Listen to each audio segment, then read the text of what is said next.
I don't know how this may work, but I want to give it a try. This is written like a 2009 when I found Daisetz Suzuki posting a topic of Zen and logic. And it's very profound, and I want to read it carefully so that maybe we can understand the point he's trying to share, which is a bit difficult, but we can only try. So this essay was appeared by the newspaper in Japan in 1941. Daisetz Suzuki published this. And I go straight into the essay. Zen is misunderstood in two ways. One is the misunderstanding by the general public. The other is the misunderstanding by Zen practitioners themselves. I think both are due to not fully investigating the nature of what is called logic.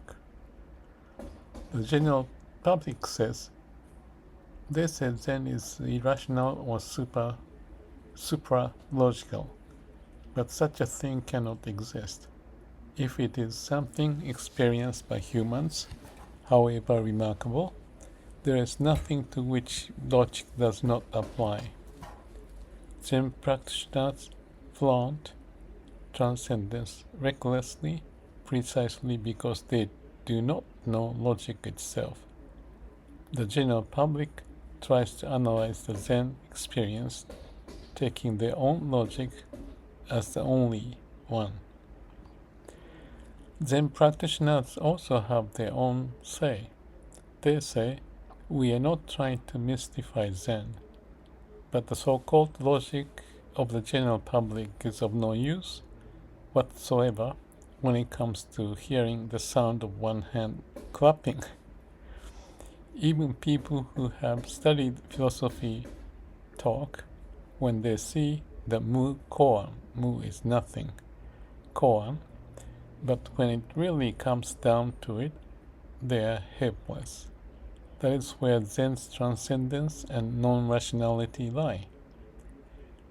Whatever the logic of the general public may be, the Zen experience is not governed by such things. Both sides have a point they can argue.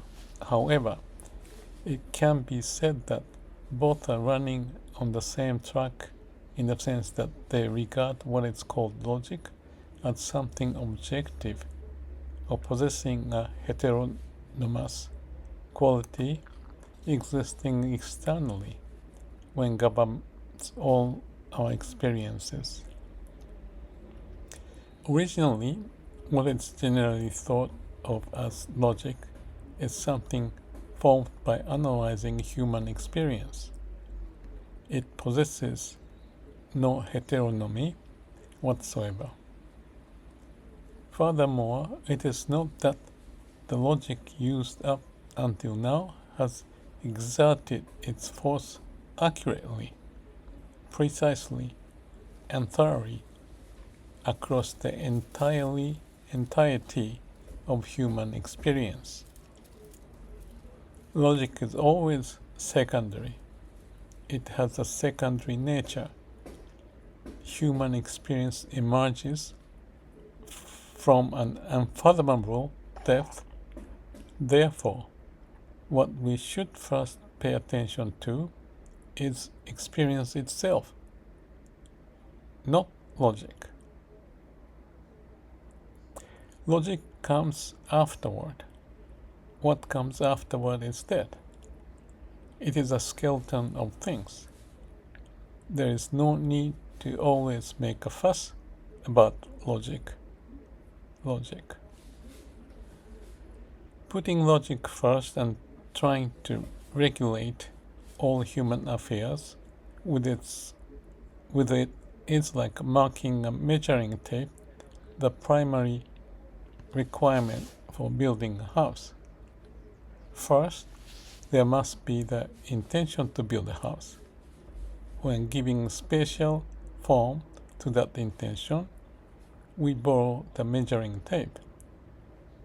Waving just the measuring tape from the start won't build a house.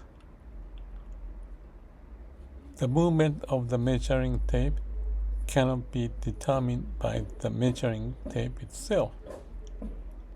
Behind it, there must be intention. There must be thought. Furthermore, there must be a living personality, and therefore, if a specific measuring tape isn't sufficient, we make another one. Both them practitioners and the general public must, I think, consider the relationship between logic and experience in this way.